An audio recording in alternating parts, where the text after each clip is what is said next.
Astaghfirullah. Alhamdulillah. Alhamdulillahillah. Asyhadu anna Muhammadan abduhu wa rasuluhu alladzi la nabiyya ba'da. Dimuliakan Allah Subhanahu wa taala, isi sehat wal afiat, dan kita masih bisa melaksanakan kewajiban Allah Subhanahu wa taala, salat. Tak lupa salawat dan juga salam wa ala alihi wasallam. Pembahasan di subuh kali ini kita akan membahas tentang orang-orang yang didoakan.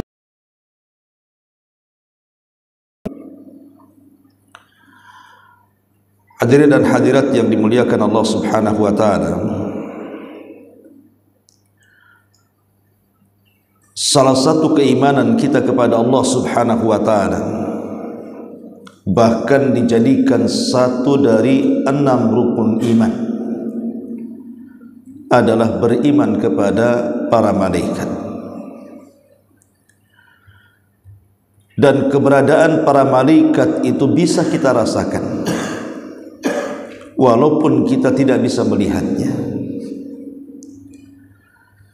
Bagaimana kita caranya merasakan kehadiran para malaikat di tengah-tengah kita? Ketika dalam hati kita tergerak kepada badan kita untuk melakukan kebaikan, disitulah ada kehadiran para malaikat. Jadi kalau seandainya seseorang itu tergerak untuk melakukan kebaikan, seperti pagi ini Anda digerakkan untuk sholat subuh di sini, maka keinginan bahkan langkah kaki ke tempat ini untuk melaksanakan subuh itu menunjukkan kehadiran para malaikat di tengah kita. Karena Allah Subhanahu wa taala menciptakan 2 makhluk, yang satu memberikan was-was agar kita melakukan keburukan, itulah syaitan dan juga iblis. Di sisi lain ada makhluk yang sangat disucikan Allah Subhanahu wa taala, yang ditugaskan untuk memberikan was-was kebaikan kepada manusia, itulah para malaikat. Dan masing-masing diberikan kuasa kepada manusia, yang satu menguasai akalnya, yang satu menguasai hawa nafsunya. Kalau akalnya bisa menguasai hawa nafsunya, berarti malaikat berhasil menguasai kita. Tapi kalau hawa nafsu menguasai akalnya, maka syaitanlah yang berkuasa. Ma'asyiral muslimin yang dimuliakan Allah Subhanahu wa taala, tanpa memperpanjang mukaddimah, siapakah orang-orang yang mendapatkan doa para malaikat itu? Pertama, orang-orang yang saat tertidur dalam kondisi suci. Tidurnya seorang mukmin pasti berpahala, karena tidurnya seorang mukmin itu pasti sebelum dia tidur, dia akan melakukan hal-hal yang ketika saat tidur tidak sia-sia tidurnya. Disebutkan dalam sebuah hadis. Hadis ini dikeluarkan oleh Imam Ibn Hibban radhiyallahu an dari sahabat Ibnu Umar radhiyallahu anhuma. Nabi sallallahu alaihi wasallam bersabda, "Man bata tahira,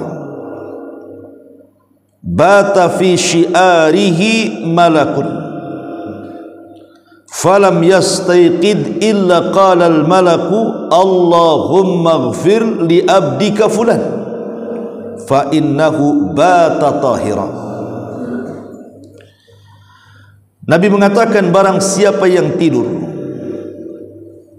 dalam kondisi suci, artinya terbebas dari 2 hadas, hadas kecil dan hadas besar. Jadi Jadi kalau ada seorang suami istri yang melakukan hubungan, kemudian dia segera mandi dan mengambil wudu kemudian tidur, atau dia terbebas dari junub langsung wudu kemudian tidur, maka Nabi SAW mengatakan, maka tidaklah dia terbangun kecuali para malaikat akan mendoakannya, ya Allah ampuni si fulan, ya Allah rahmati si fulan, karena dia tidur dalam kondisi suci. Subhanallah. Bagaimana seseorang yang tertidur sepanjang tidurnya didoakan para malaikat. Dalam riwayat, setiap kita berbaring kemudian bergerak ke lambung kanan, maka malaikat sebelah kanan akan mendoakan, ya Allah ampuni orang ini, ya Allah rahmati orang ini. Apabila dia bergerak ke lambung kiri, maka malaikat sebelah kiri juga sama mengatakan, ya Allah ampuni orang ini, ya Allah rahmati orang ini, sampai dia terbangun. Subhanallah, ya. Bagaimana kemudian para malaikat diutus oleh Allah kepada kita hanya untuk mendoakan. Itu menunjukkan bahwa tidur seorang mukmin itu ibadah, dengan syarat sebelum tidur dia berwudu, atau yang punya junub dia segera mandi. Para ulama salaf mengatakan, kita tahu bahwa tidur itu akhuhul maut, tidur itu saudara kematian. Makanya di antara doa selepas tidur, Rasulullah SAW mendoakan, alhamdulillahilladzi ahyana ba'dama amatana wa ilaihin nusyur. Segala puja dan puji bagi Allah yang telah menghidupkan kita setelah kematian kita. Bahasa menghidupkan setelah kematian, karena orang tidur itu saudaranya kematian. Ketika sahabat bertanya apakah di sorga itu penduduknya bisa tidur, maka Nabi SAW menjawab tidak, di sorga itu tidak ada tidur. Kemudian Rasul berikan alasan, kata Rasul, li anna nauma akhuhul maut, karena tidur itu saudara kematian, sementara di sorga tidak ada kematian. Kenapa kemudian tidur itu saudara kematian? Karena saat orang tertidur itu ruhnya keluar, kemudian ditahan Allah Subhanahu wa ta'ala. Kalau Allah Subhanahu wa ta'ala masih mentakdirkan kehidupannya, maka Allah akan kembalikan ruh ke dalam jasadnya. Tapi kalau Allah tidak berkehendak akan kehidupannya, maknanya takdir kematian sudah menentukannya, maka Allah akan tahan ruh itu dan tidak akan kembali ke dalam jasadnya. Dari situ kita disuruh berdoa selepas bangun tidur.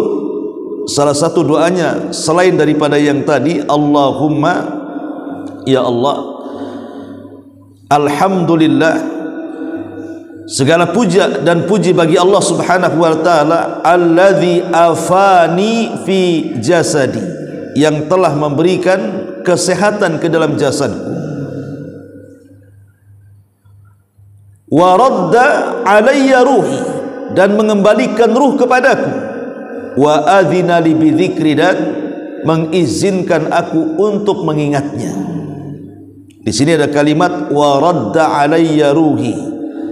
Alhamdulillah, segala puja dan puji hanya milik Allah yang telah mengembalikan ruh ke dalam jasadku.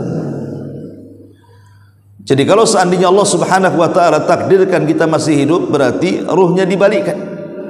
Tapi kalau ditakdirkan kita meninggal, maka ruhnya tidak akan dikembalikan. Lihat bagaimana orang tidur itu menentukan kematian dan kehidupan. Makanya kalau Allah Subhanahu wa ta'ala takdirkan orang yang tidur kemudian tidak pernah hidup lagi, para ulama mengatakan, apakah orang ini matinya su'ul khatimah? Apakah orang ini matinya husnul khatimah? Itu sebenarnya mudah. Jadi kalau ada orang tidur kemudian mati, kemudian kita nilai apakah kematiannya su'ul khotimah atau husnul khotimah, itu sebenarnya sangat mudah sekali. Dilihat dari amalan sebelum tidurnya. Kalau amalan sebelum tidurnya itu memang dia melakukan ibadah, mungkin sebelum tidurnya dia membaca Quran, kemudian berzikir dan berdoa, kemudian dia berwudu, kemudian dia tidur, kemudian Allah takdirkan dia meninggal dunia, dipastikan husnul khatimah. Tapi kalau amalan sebelum tidurnya dia bermaksiat kepada Allah Azza wa Jalla, boleh jadi mungkin dia dugem, mungkin dia minum khamar, mungkin dia menggibah orang, kemudian tertidur tanpa berdoa, tanpa berzikir, tanpa berwudu, tanpa membaca Quran, tanpa amalan-amalan saleh sebelum tidurnya. Kalau seandainya kemudian tidur, kemudian Allah takdirkan mati, dipastikan su'ul khatimah. Jadi yang menentukan husnul khatimah atau su'ul khatimah setelah bangun tidur itu ditentukan amalan sebelum tidurnya tuh.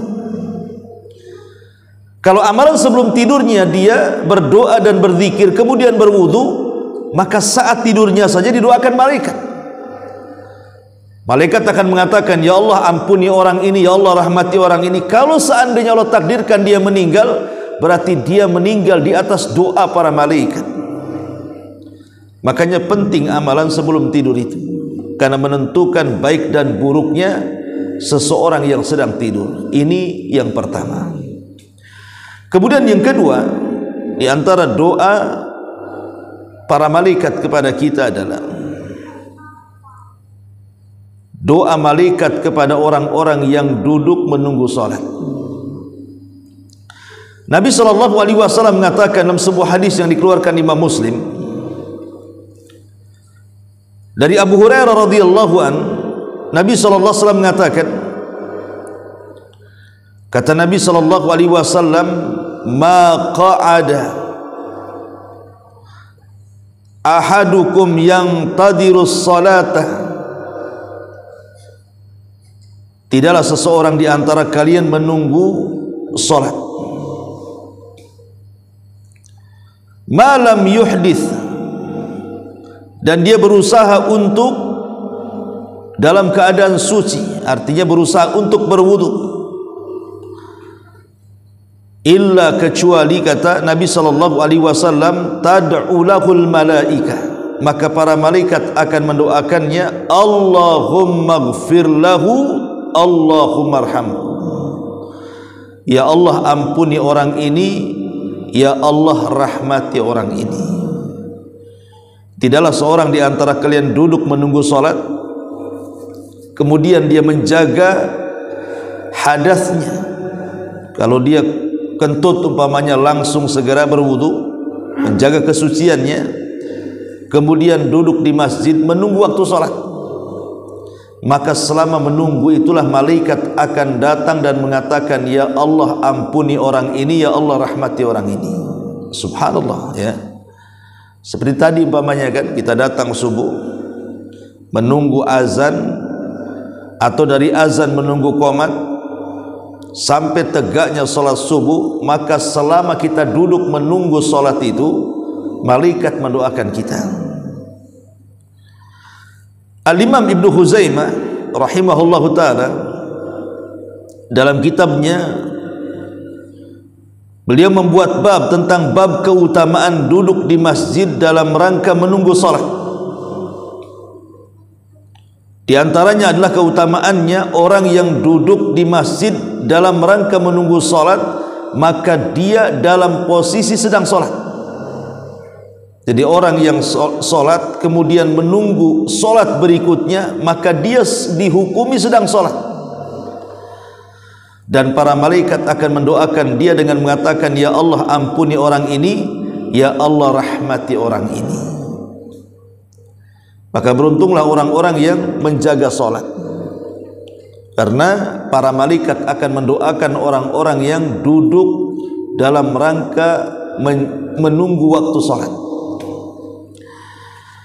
Ma'asyiral muslimin yang dimuliakan Allah Subhanahu wa ta'ala, dalam hadis yang lain Rasul mengatakan, la yazalu ahadukum fi salatin madama fi musallah yantadiru salata.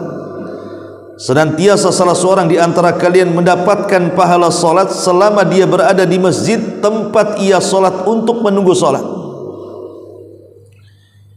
Jadi terkadang kita bertanya-tanya, kenapa mesti kita ini bersegera untuk ke masjid sebelum azan, kalau bisa sudah ke masjid, karena pahalanya besar. Bahkan kalau di hari Jumat, khusus di hari Jumat, para malaikat di waktu pagi mereka sudah berdiri di pintu-pintu masjid, kemudian menunggu setiap orang yang datang ke masjid dalam rangka melaksanakan Jumat. Maka gelombang yang pertama, para malaikat akan mencatat bahwa orang yang pertama kali duduk di saf pertama pahalanya sama seperti berkorban seekor unta.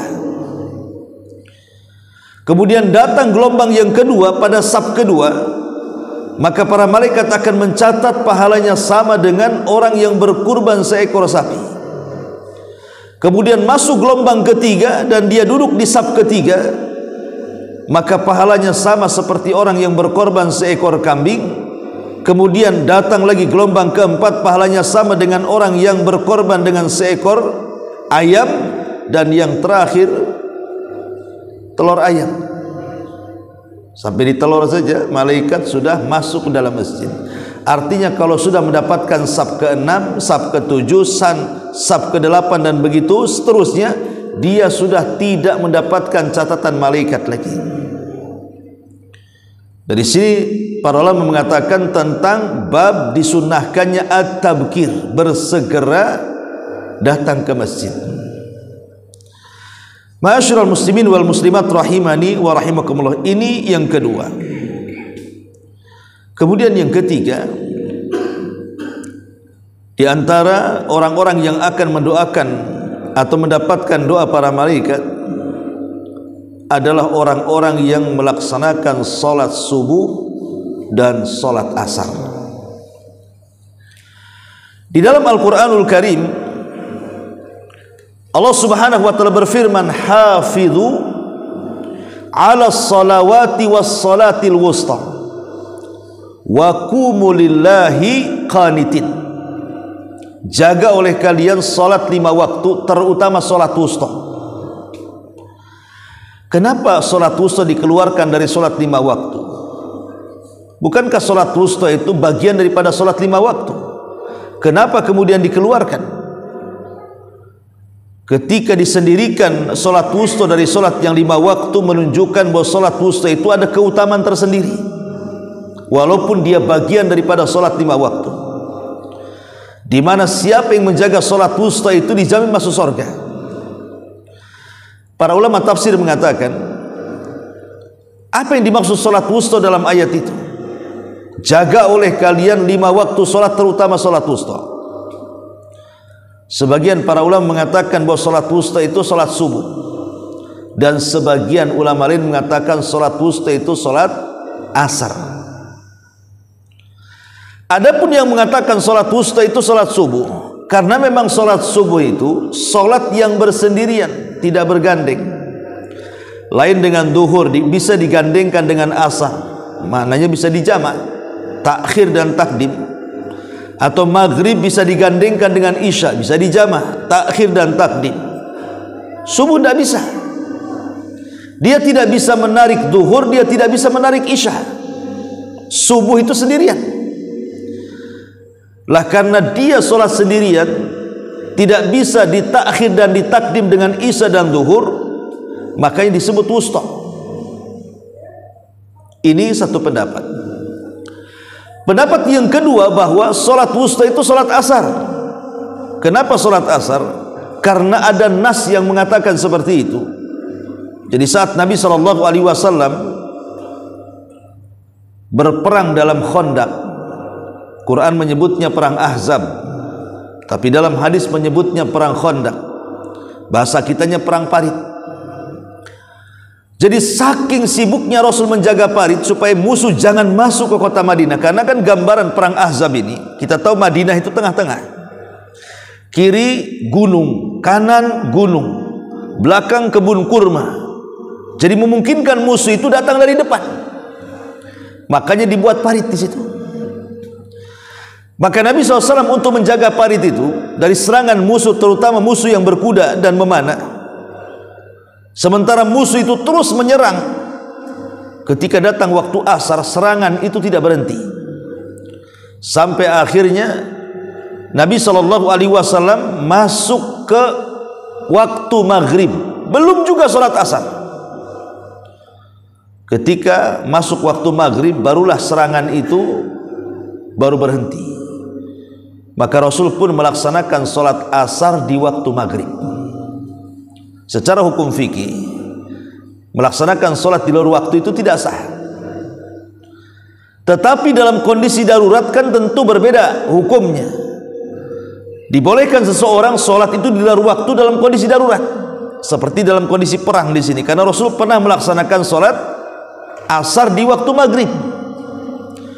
Saking marahnya Rasulullah SAW kepada orang-orang musyrik yang telah mengakhirkan sholat asar di waktu maghrib, Rasul mendoakan mereka dengan doa keburukan. Kata Rasul, mala Allahu kuburahum wa buyutahumun nar.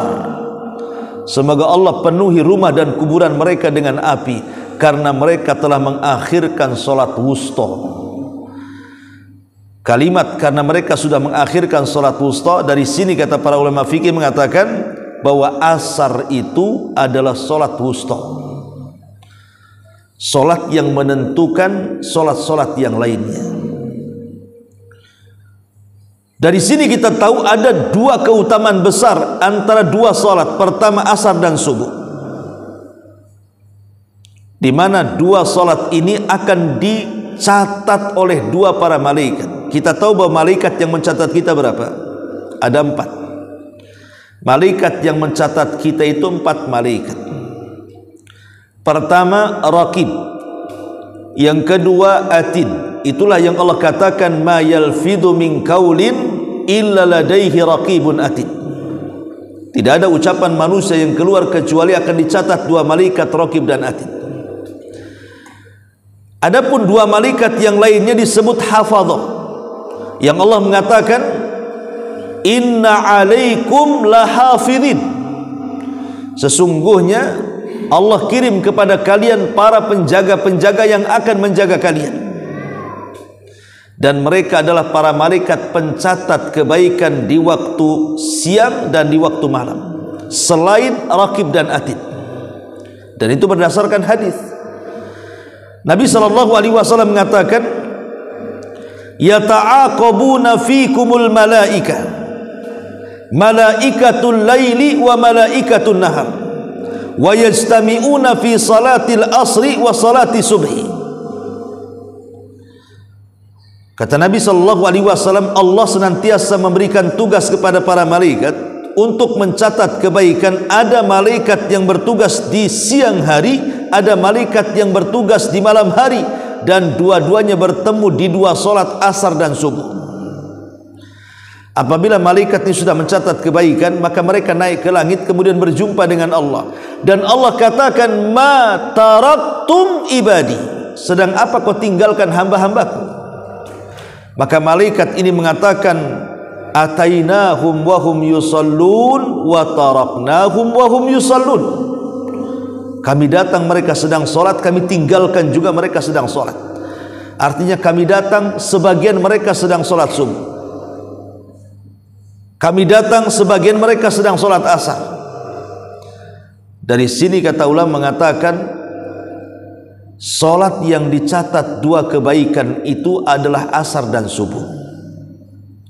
Kalau solat maghrib itu dicatat 1 malaikat saja, malaikat malam.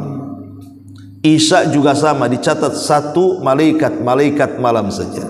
Tapi subuh dicatat 2 malaikat, malaikat malam mencatat, malaikat siang mencatat, karena pertemuannya di solat subuh. Zuhur dicatat 1 malaikat saja, malaikat siang. Tapi asar dicatat 2 malaikat, malaikat siang mencatat, malaikat malam mencatat, karena solat asar pertemuan 2 malaikat itu. Berarti pahala solat itu semua ada 7, karena ada 2 solat yang dicatat oleh 2 malaikat, subuh dan asar. Makanya kenapa ada seorang sahabat namanya Anas bin Malik, saat Umar bin Khattab radhiyallahu anhu hendak membebaskan Palestina, ada satu kota namanya Tustar. Kota Tustar ini masih bawahan Persia, masih ikut kepada Persia. Itu kota dikepung oleh para sahabat selama 1,5 tahun, tidak kunjung roboh bentengnya. Bayangkan kalau seseorang mengepung sebuah kota sementara bekalnya habis karena kelamaan, bisa saja mengalami kekalahan perang, karena bekal itu perlu dalam peperangan. Sementara Tustar ini dikenal bentengnya, karena di zaman itu kan peralatan tidak seperti secanggih hari ini yang bisa mengirim rudal kan gitu. Zaman dulu pakai tombak, pakai panah, pakai pedang gitu ya. Untuk merobohkan sebuah benteng itu kesulitan, kecuali dengan pohon besar yang dipikul rame-rame begitu, kemudian dipukulkan ke gerbang, mungkinlah kan itu. Tapi sahabat tidak bisa merobohkan benteng itu selama 1,5 tahun. Kuatnya kota Tustar itu. Tapi di satu hari Allah takdirkan kota Tustar itu memang harus runtuh ke tangan kaum muslimin. Tiba-tiba benteng Tustar itu roboh. Masalahnya, robohnya benteng itu tepat ketika manusia, atau tepat ketika waktu menjelang subuh. Datang waktu fajar, roboh benteng itu. Maka para sahabat langsung tidak menyia-nyiakan kesempatan robohnya benteng itu, langsung menyerang Tustar. Subhanallah, benteng itu dikepung 1,5 tahun, tapi penaklukannya hanya 1 jam lebih saja, tidak sampai 2 jam, langsung Tustar itu roboh ke tangan kaum muslimin. Lah ketika dalam kondisi peperangan itu, para sahabat kan belum sholat subuh tuh, karena mereka sedang sibuk untuk mengambil kesempatan. Kalau mereka tidak cepat masuk, bisa saja benteng itu akan tertutup kembali. Tapi dengan sigap para sahabat masuk di waktu orang sedang sholat subuh, mereka perang. Akhirnya mereka pun terpaksa sholat subuh di luar waktunya, karena saat Tustar runtuh matahari sudah terbit. Ada seorang sahabat namanya Anas bin Malik radhiyallahu anhu. Itu ketika diingatkan soal Tustar, dia menangis. Anas bin Malik itu kalau diingatkan tentang perang Tustar, dia menangis. Kalau dikatakan kepada Anas, ya Anas, bukankah peperangan itu dimenangkan kaum muslimin? Harusnya kau bahagia. Maka Anas bin Malik radhiyallahu anhu mengatakan, betul, memang peperangan itu dimenangkan kaum muslimin. Tapi dalam perang itu kami harus melaksanakan subuh di luar waktu, dan itu tidak pernah kami lakukan sebelumnya. Lihat bagaimana para sahabat sedih dan menangis sepanjang hayatnya gara-gara sekali melaksanakan subuh di luar waktu, padahal secara hukum sah-sah saja, karena Rasul pun pernah melaksanakan asar di luar waktu. Tapi bagi para sahabat, solat itu sesuatu yang sangat istimewa. Betapa banyak kita meninggalkan solat subuh. Di antara kaum muslimin yang meninggalkan solat subuh seolah-olah tidak ada beban bagi mereka. Makanya lihat para sahabat, 1 kali saja mereka meninggalkan subuh, maksudnya tidak subuh berjamaah di masjid, mereka merasa sedihnya seumur hidup. Itulah Anas ibn Malik radhiyallahu anhu. Ma'asyiral muslimin yang dimuliakan Allah azza wa jalla, maka orang yang menjaga 2 salat subuh dan asar akan mendapatkan doanya para malaikat. Kemudian orang-orang yang didoakan atau mendapatkan doa para malaikat juga orang-orang yang senantiasa bersolawat kepada Nabi sallallahu alaihi wasallam. Pertanyaannya, apa sih makna solawat itu? Kita sering bersolat, Allahumma salli ala Muhammad, Allahumma salli ala Sayyidina Muhammad. Apa sih makna solawat itu? Solawat itu artinya doa. Jadi ketika kita mengatakan Allahumma salli ala Muhammad, kita berdoa kepada Allah Subhanahu wa taala agar Allah memuji nabi kita di hadapan para malaikat yang ada di langit sana. Jadi kita meminta, ya Allah, pujilah nabi kami di hadapan para malaikat-malaikatmu. Jadi ketika kita mengatakan Allahumma salli ala Muhammad, maka seolah-olah kita katakan, ya Allah, pujilah nabiku Muhammad sallallahu alaihi wasallam di hadapan Jibril, di hadapan Mikail, di hadapan Israfil, di hadapan Malakul Maut, dan di hadapan seluruh malaikat yang kau ciptakan. Dan kalau kita bersalawat satu kali saja, maka Allah Subhanahu wa taala akan mengganjar kita dengan memuji-muji kita di hadapan para malaikat 10 kali lipat dengan salawat satu kali yang kita panjatkan kepada Rasul. Subhanallah, saya bayangkan. Kita ngomong Allahumma sholli ala Muhammad, tiba-tiba Allah kumpulkan para malaikat menyebut-nyebut nama kita, memuji-muji kita 10 kali lipat dari salawat yang kita baca. Apa tidak untung tuh? Kita menjadi selebritis langit loh ya. Dikenal nama kita di langit karena Allah memuji nama kita di hadapan para malaikat. Jangankan lagi Allah memuji kita di hadapan para malaikat, kalau seandainya Presiden Indonesia saja memuji kita di halayak orang ramai sampai viral, kita dah bangga tuh. Pak Prabowo memuji saya nih, ini videonya nih, mungkin di-share ke sana kemari kan gitu. Itu baru pemimpin negara memuji kita di hadapan satu rakyat Indonesia. Bangga tidak? Banggalah kan begitu. Itu baru makhluk. Bagaimana yang memuji kita Allah di hadapan para malaikat? Luar biasa. Maka Nabi SAW mengatakan, man shalla alayya salatan sallallahu alaiha biha ashra. Siapa yang mengucapkan salawat satu kali kepadaku, maka Allah akan bersalawat 10 kali kepadanya.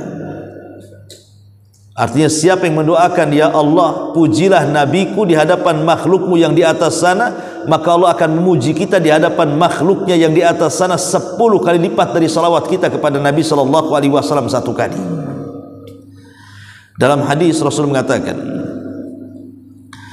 man shalla ala Rasulillah sallallahu alaihi wasallam salatan sallallahu alaihi wa malaikatahu atau wa malaikatuhu sab'ina salatan falyakul abdun min dzalika aw liyukthir fal yukilla abdun min dzalika aw liyukthir. Barang siapa yang bersalawat kepada Rasulullah sallallahu alaihi wasallam sekali saja, maka Allah dan para malaikatnya akan bersalawat kepadanya sebanyak 70 salawat. Ini riwayat yang lain. Allahu Akbar. Lihat bagaimana orang yang salawat satu kali kepada Rasul, Allah dan para malaikatnya akan bersalawat kepada kita 70 kali salawat. Artinya 70 kali pujian-pujian kebaikan kepada kita. Apa sih susahnya bersalawat? Tinggal Allahumma salli ala Muhammad, Allahumma salli ala Muhammad, sallu alaihi. Cuma bersalawat saja. Tapi kita akan dikenang di langit sana, di mana para malaikat akan mengenal nama kita, karena Allah sudah memuji-muji kita di hadapan para malaikat. Bayangkan nama kita dipuji di hadapan Jibril, dipuji di hadapan Mikail, dipuji di hadapan Israfil, dipuji di hadapan para malaikat pemikul arasy. Bahkan seluruh malaikat yang berada di lapisan-lapisan langit akan mengenang nama kita dengan pujian Allah karena kita banyak bersolawat. Maka jangan bakhil untuk mengucapkan salawat, karena malaikat akan mendoakan kita. Kemudian orang-orang yang mendapatkan doa para malaikat juga adalah orang-orang yang mendoakan saudaranya dari kejauhan tanpa ia tahu. Rasulullah SAW bersabda, da'watul mar'il muslim li akhihi bi dhahril ghaibi mustajabatun inda ra'sihi malakun muwakkal kullama da'a li akhihi bi khairin qala al malakul muwakkal bihi amin walaka bimithlin. Kata Rasul, doa seseorang muslim kepada saudaranya, umpamanya kita ini punya tetangga ini boleh jadi mungkin lagi sakit, kita doakan, ya Allah sembuhkanlah penyakit tetangga itu.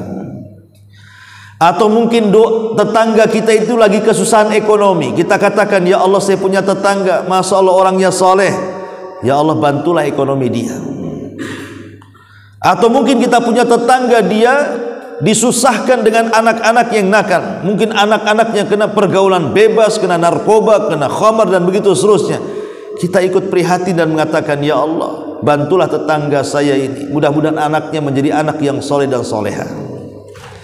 Kalau kita mendoakan seperti itu tanpa diketahui tetangga yang kita doakan, maka malaikat akan datang kepada kita dan mengaminkan doa kita. Kemudian dia akan mengatakan, engkau pun mendapatkan hal yang sama yang kau doakan kepada saudaramu. Jadi tidak ada ruginya kita mendoakan orang itu. Karena kalau kita mendoakan tetangga, ya Allah sembuhkan penyakitnya, malaikat datang kepada kita dan mengatakan, semoga penyakitmu juga sembuh. Bayangkan kalau seandainya kita mendoakan 1000 orang yang ada di Tanjung Uban ini, ya Allah mudah-mudahan orang-orang yang sakit di Tanjung Uban ini sembuh. Bayangkan 1000 malaikat akan datang kepada kita dan mengatakan, semoga penyakitmu juga sembuh. Jadi doa kita ini akan balik kepada kita tuh. Ma'asyiral muslimin yang dimuliakan Allah Subhanahu wa taala, maka berdoalah untuk saudara kita, baik yang masih hidup ataupun yang sudah meninggal. Pamannya kita ziarah kubur ya. Jangan bakhil hanya mendoakan orang yang kita ziarahi saja. Pamannya di kuburan itu kuburan orang tua, kita yang mendoakan orang tua habis itu pulang. Padahal di samping kiri kanan kuburan orang tua itu ada saudara kita seiman yang lebih dulu meninggalkan kita. Kadang di antara kita ada yang bakhil, tidak mau mendoakan saudara-saudara kita yang telah mendahului kita dengan keimanan. Padahal kalau seandainya dia mendoakan juga saudara-saudara di samping kiri kanan kuburan ibu kita dan mengatakan, ya Allah ampunilah aku, ampunilah dosa ibuku, dan ampunilah orang-orang yang beriman di kuburan ini umpamanya. Sementara jumlah kuburan di situ yang beriman boleh jadi mungkin 1000-2000 orang, maka setiap kuburan yang kita doakan itu akan berpahala untuk kita yang berdoa. Jadi datang ke kuburan tanpa pahala, pulang mendapatkan ribuan pahala hanya sekedar mendoakan orang-orang yang dikubur itu. Kan enak tuh ya. Ma'asyiral muslimin yang dimuliakan Allah Azza wa Jalla. Kemudian juga orang-orang yang akan mendapatkan doa para malaikat adalah orang yang membiasakan untuk berinfak di pagi hari.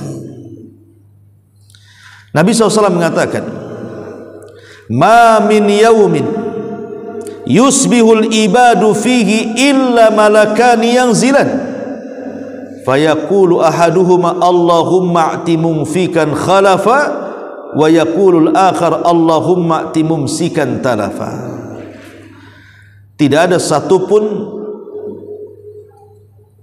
di mana pada pagi hari seorang hamba ada padanya 2 malaikat yang dikirim oleh Allah Subhanahu wa taala. Jadi setiap pagi kita ini dikirim 2 malaikat. Setiap salah seorang di antara kita, saya, Anda atau siapapun, setiap pagi itu Allah kirim 2 malaikat kepada kita. Kemudian 2 malaikat akan mengatakan, ya Allah, berikanlah ganti bagi orang-orang yang berinfak. Dan malaikat yang satunya mengatakan, ya Allah, hancurkanlah harta orang-orang yang bakhil. Subhanallah. Bagaimana setiap pagi malaikat mendoakan dengan 2 kalimat doa yang berbeda. Yang satu meminta agar harta kita hancur, yang satu meminta agar harta kita bertambah. Hanya dengan sedekah.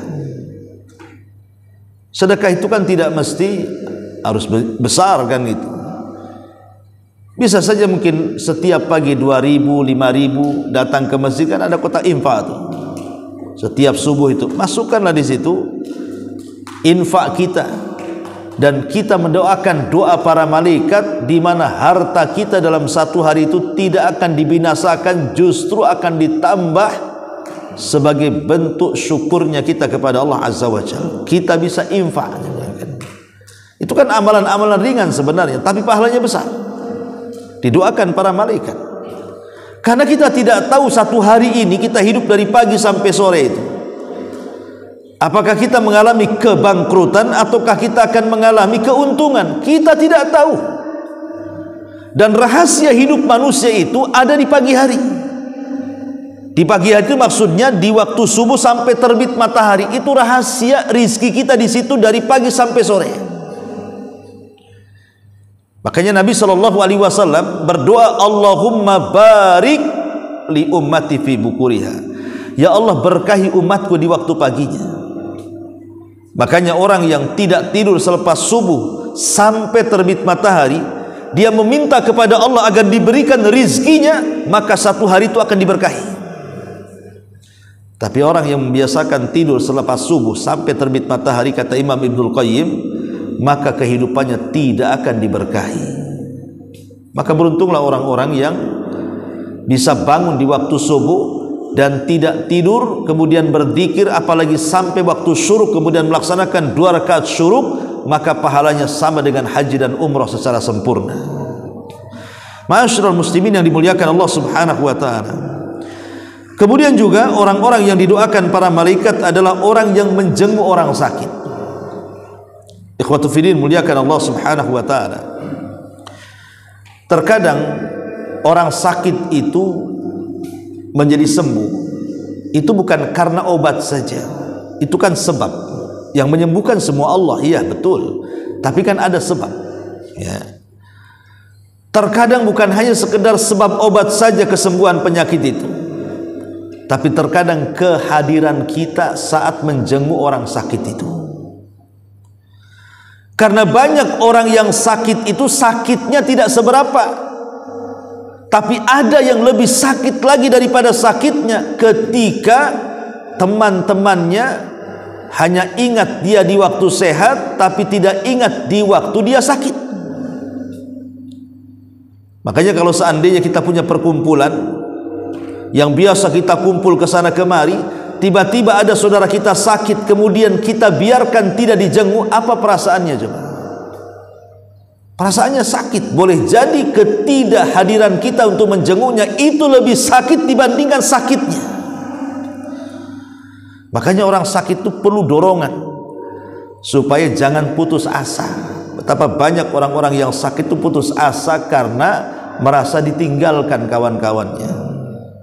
Ujung-ujungnya hanya yang menemani dia orang-orang yang dicintainya saja. Mungkin istrinya yang punya istri, mungkin orang tuanya yang belum punya istri.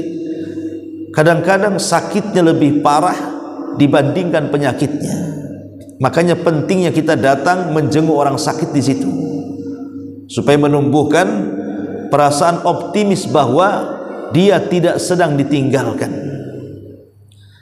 Karena besarnya kehadiran kita kepada orang sakit itulah, makanya Rasulullah SAW sampai mengatakan, ma min muslim ada akhan illa bta'athallahu lahu sab'ina alfa malakin yusalluna alaihi min ayyi sa'atin nahari kana hatta yumsiya wa min ayyi sa'atil laili kana hatta yusbiha.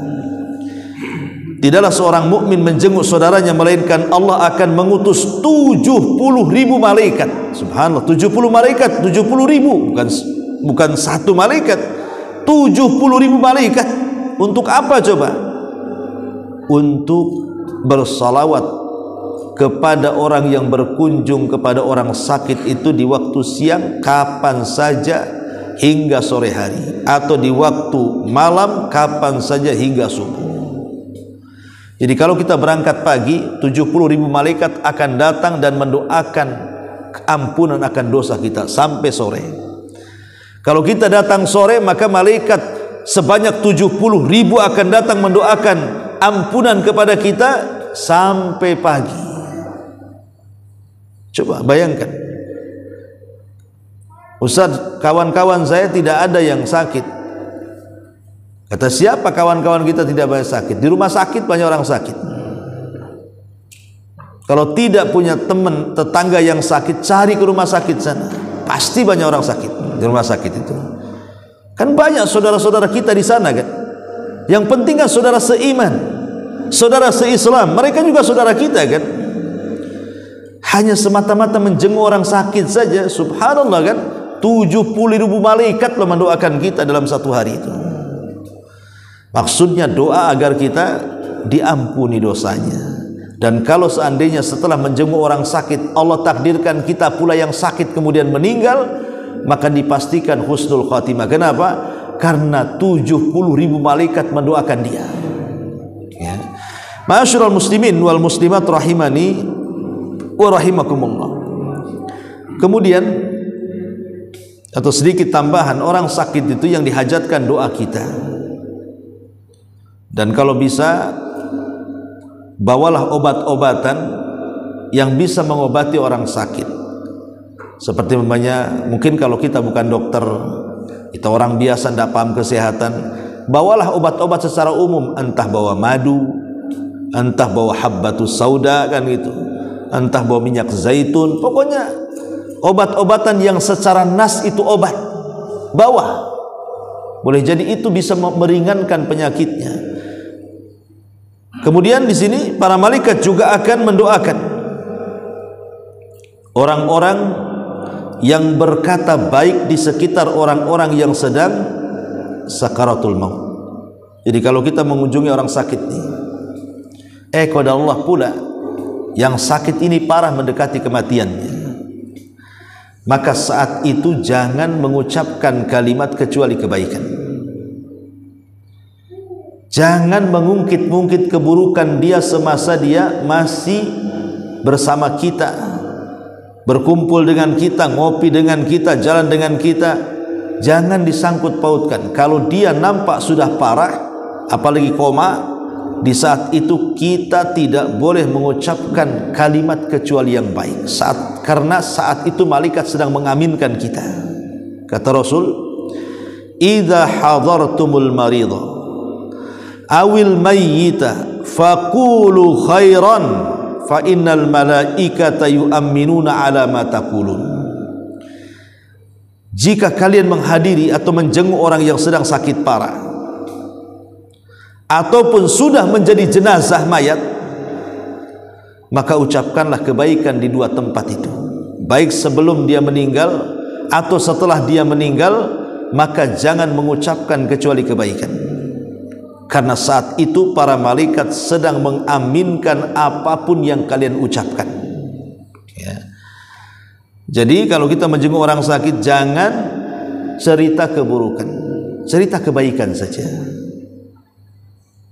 Ayo sembuh, kasih semangat, ayo cepat sembuh supaya kita bisa sholat jamaah, hadir di majelis taklim. Jangan pula ayo sembuh supaya kita bisa dugem lagi, mabuk lagi. Ini mengingatkan maksiat seperti ini. Kalau seandainya dia dekat-dekat sakaratul maut, bisa saja suudzon kepada Allah. Padahal amalan yang terakhir yang memungkinkan orang sedang sakaratul maut itu mendapatkan pahala adalah husnudzon billah, berbaik sangka dengan Allah. Bagaimana caranya orang ini berbaik sangka dengan Allah? Jangan ceritakan keburukan, ceritakan kebaikan. Walaupun sebenarnya dia orang jahat, tidak apa-apa, tapi jangan kita menceritakan kejahatannya. Pamannya orang ini koma, tapi telinganya masih mendengar kita. Bilang saja, sebenarnya dia itu orang baik. Saya tahu kok dia orang baik kok. Dia kan dengar walaupun dia sedang koma tuh. Kalau seandainya kalimat itu masuk ke telinganya, boleh jadi ada harapan, oh saya ini masih dianggap baik sama orang, masih ada kesempatan lah saya masuk surga, walaupun kebaikan tidak seberapa. Tapi kalau yang diingatkan itu maksiatnya, perbuatan zinahnya, perbuatan mencurinya dan begitu seterusnya, boleh jadi di akalnya yang dipikirkan dosa, ujung-ujungnya wah pasti masuk neraka, pasti masuk neraka, bisa suudzon kepada Allah jadinya. Maka kalau mengunjungi orang sakit itu jangan menceritakan kecuali kebaikan. supaya kalau seandainya Allah takdirkan dia mati dalam kondisi berbaik sangka dengan Allah Subhanahu wa ta'ala. Boleh jadi baik sangka itulah amalan terakhir yang akan dibawa dia menghadap Allah, ya. Ma'asyiral muslimin yang dimuliakan Allah Subhanahu wa ta'ala. Kemudian berikutnya orang-orang yang akan mendapatkan doa para malaikat adalah orang-orang yang menyebarkan kebaikan, berdakwah dengan pengetahuan sesuai dengan pengetahuannya. Karena Rasul mengatakan fadlul alim alal abid ka fadli ala adnakum. Keutamaan orang alim dibandingkan ahli ibadah itu sama dengan keutamaan aku dibandingkan orang yang di bawahku. Dan Rasul mengatakan innallaha wa malaikatahu wa ahlas samawati wal aradin hatta namlata fi juhriha wa hatta al-huta la yusalluna ala muallimin nasil khaira. Sungguh Allah dan para malaikatnya, penghuni langit dan bumi, bahkan semut yang berada di lubangnya dan ikan yang di dasar lautannya, semuanya bersalawat kepada orang-orang yang mengajarkan kebaikan. Ajarkan kebaikan walaupun sedikit.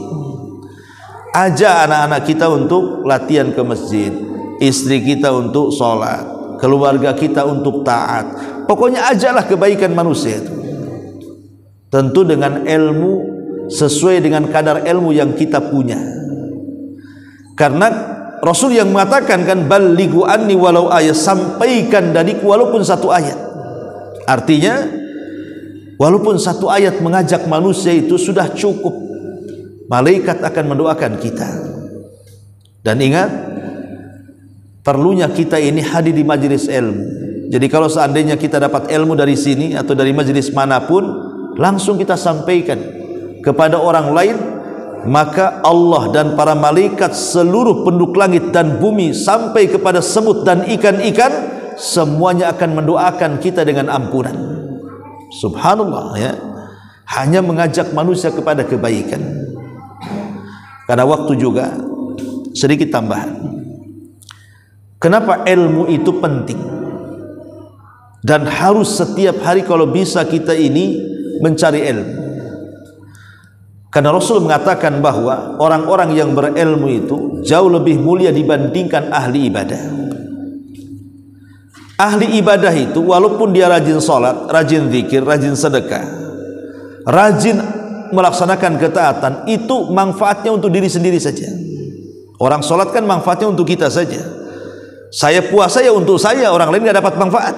Saya baca Quran untuk saya, orang lain tidak dapat manfaat. Tapi kalau belajar sehingga kita dapat ilmu dan mendakwahkan ilmu itu, manfaatnya untuk diri sendiri dan orang lain. Makanya Imam Ahmad ibn Hanbal adalah orang yang paling menghargai gurunya Imam Syafi'i.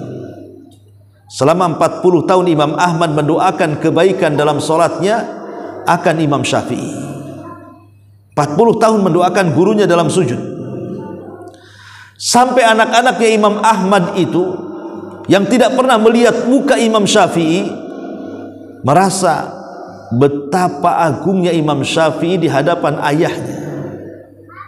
Sampai satu hari Imam Syafi'i sedang melakukan safar ke Baghdad, tempat Imam Ahmad, karena ada urusan. Tiba-tiba dia teringat dengan muridnya Imam Ahmad di Baghdad. Akhirnya sebelum Imam Syafi'i balik ke Mesir, maka Imam Syafi'i menyempatkan diri untuk berkunjung ke rumah muridnya Imam Ahmad. Tentu Imam Ahmad senang, apalagi anak-anaknya yang selama ini mengagumi Imam Syafi'i dan yang suka dipuji-puji ayahnya Imam Ahmad. Setelah datang ke rumah Imam Ahmad, maka Imam Ahmad selaku muridnya menyiapkan tempat yang indah, makanan yang lezat, pokoknya bagaimana layaknya menghormati tamu. Terutama anak-anaknya Imam Ahmad pengen tahu seperti apa Imam Syafi'i itu yang selama ini dipuja-puji oleh ayahnya selama 40 tahun itu. Macam mana ibadahnya, macam mana ilmunya, macam mana akhlaknya. Tapi ketika Imam Syafi'i tidur di rumahnya Imam Ahmad, anaknya Imam Ahmad memperhatikan bagaimana tidurnya, bagaimana ibadahnya, bagaimana akhlaknya, diperhatikan tuh. Rupanya tidak ada yang istimewa dari Imam Syafi'i ini. Mulailah kemudian anaknya Imam Ahmad perhatikan Imam Syafi'i di malam hari. Diintipnya Imam Syafi'i itu kok tak ada gerak-gerakan, maksudnya kok tidak sholat, tidur aja kerjanya. Apakah ide Imam Syafi'i atau bukan sebenarnya? Karena bagi orang dulu sholat malam itu seolah-olah wajib. Ya, kalau sekarang kan malas kita sholat malam. Kalau orang dulu kan sholat malam itu seolah-olah sholat wajib. Tidak ada ulama salaf itu meninggalkan sholat malam. Jadi kalau ada ulama tidak sholat malam itu aib. Lah Imam Syafi'i kok tidur terus, ini ceritanya ini gimana? Ketika subuh datang, air yang disiapkan untuk berwudu tidak disentuh Imam Syafi'i, langsung sholat subuh. Seolah-olah Imam Syafi'i ini sholat tanpa wudu. Ya. Apalagi ketika melihat Imam Syafi'i ini sedang makan, kan sunnahnya pakai 3 jari makan itu. Tapi Imam Syafi'i dengan lahapnya, dengan 5 jari dia memakan sampai habis makanannya Imam Ahmad. Ini gimana? Apa betul Imam Syafi'i kok tidur terus, sholat tanpa wudu? Kalau makan kok bahasa kitanya apa? Congok atau apa tuh yang banyak makannya. Jadi anak-anaknya ini protes, betul ke Imam Syafi'i itu katanya. Jadi Imam Ahmad ini berusaha bertanya kepada Imam Syafi'i, ya Imam, maaf nih anak saya mengkritik kamu katanya. Kata Imam Syafi'i, apa yang dikritikkan anak-anakmu kepadaku? Iya anakku memperhatikan engkau semalam, engkau tidak sholat malam katanya. Kata Imam Syafi'i, ya memang aku tidak sholat malam, tapi aku tidak tidur. Karena ketika aku hendak melaksanakan sholat malam terlintas satu hadis. Hadis dari Anas ibn Malik radhiyallahu anhu tentang nasib adiknya yang bernama Abu Umair. Di mana Abu Umair ini punya burung namanya Nugair. Karena Abu Umair ini usianya masih belum balik 7 tahun atau 8 tahun, dia tidak pandai merawat burung namanya Nugair itu. Entah kecekik, entah keinjak, matilah burung itu. Kemudian Anas datang kepadaku, ya Rasulullah, adikku sedih karena kematian burung yang dicintainya. Maka Rasul pun bertandang untuk takziah. Bayangkan takziah karena kematian burung. Kita kan nggak pernah takziah ada tetangga mati kucing. Ini Rasul takziah kepada Abu Umair yang usianya 7 tahun gara-gara kematian burung. Jadi ketika Rasul sampai di rumah Abu Umair itu, mana Abu Umair? Anak kecil umur 7 tahun.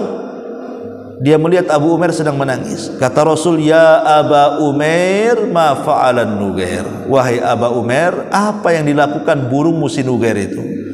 Maka dia mengatakan, mata ya Rasul, dia meninggal wahai Rasul. Aku teringat dengan hadis ini, kata Imam Syafi'i. Maka selama 1 malam suntuk mulai isya sampai subuh, aku berhasil mengeluarkan 100 faedah dari hadis ini. Padahal hadis cerita soal burung Nugair, tapi aku berhasil mengeluarkan 100 faedah katanya. Maka Imam Ahmad mengatakan, kalau begitu sampaikanlah 100 faedah itu untukku katanya. Nah, salah satunya faedahnya adalah bolehnya seseorang memelihara binatang. Yang kedua, bolehnya seseorang memberi nama binatang. Umpamanya kita punya kucing, kita kasih nama Bejo, nggak apa-apa. Ya. Atau bolehnya kita mentakziahi karena kematian binatang. Dan bolehnya kita juga untuk mencandai anak-anak, dan itu tidak membuat muruah kita jatuh, karena Rasul mencandai Abu Umair. Kemudian disebutkan satu-satu sampai 100 faedah. Kata Imam Ahmad, demi Allah aku tidak pernah mendapatkan faedah seberharga ini katanya. Jadi Imam Syafi'i malam itu bukan, dia memang tidak sholat malam maksudnya, tapi dia tidak tidur memikirkan satu hadis sampai subuh, berhasil mengeluarkan 100 faedah. Lebih utama mana? Kata Imam Syafi'i kepada Imam Ahmad, saya sholat ataukah saya memikirkan satu hadis sehingga keluar 100 faedah? Kata Imam, dia tentu memikirkan sebuah hadis jauh lebih mulia dibandingkan sholat malam. Ya. Kemudian Imam bertanya lagi, lalu kenapa engkau sholat subuh? Kata, anakku tidak berwudu katanya. Kata Imam Syafi'i, aku sudah punya wudu ketika waktu sholat isya. dan aku tidak tidur sampai subuh dan aku tidak batal wudu, sehingga aku sholat subuh menggunakan wudu isya, katanya. Lalu ketika engkau makan, bukankah sunnah makan 3 jari? Kenapa lahapnya kamu makan seolah-olah tidak ada zuhud dalam makan? Maka Imam Syafi'i mengatakan kepada Imam Ahmad, ya Ahmad, ketika aku datang kemarin kepalaku sakit. Kau tahu aku diikat kepalanya, itu sakit kepala. Dan aku teringat hadis Nabi SAW, walaupun hadis ini lemahkan para ulama, ya. Kata Nabi SAW mengatakan, ta'amu al-abriya dawaun wa ta'amul bukhala daun. Ya Ahmad, bukankah Rasul mengatakan makanan orang baik itu obat dan makanan orang bakhil itu penyakit? Makanya ku habiskan makanan, subhanallah, sakit kepalaku hilang, katanya. Makanya kalau sakit cari orang baik, traktir saya supaya sembuh penyakitnya. Tapi kalau orang bakhil ngajak traktir, jangan mau, nanti pulang mencret. Karena makanan orang bakhil itu penyakit, dia nggak ikhlas dia. Orang bakhil kan nggak ikhlas ngasih-ngasih itu. Tapi kalau orang baik ngasih-ngasih kan pasti ikhlas dia kan. Makanya menjadi obat. Ya, inilah diantara orang-orang yang akan didoakan para malaikat. Masih banyak karena waktu juga. Subhanakallahumma bihamdika asyhadu an la ilaha illa anta astaghfiruka wa atubu ilaik. Allahu ta'ala alam. Assalamualaikum warahmatullahi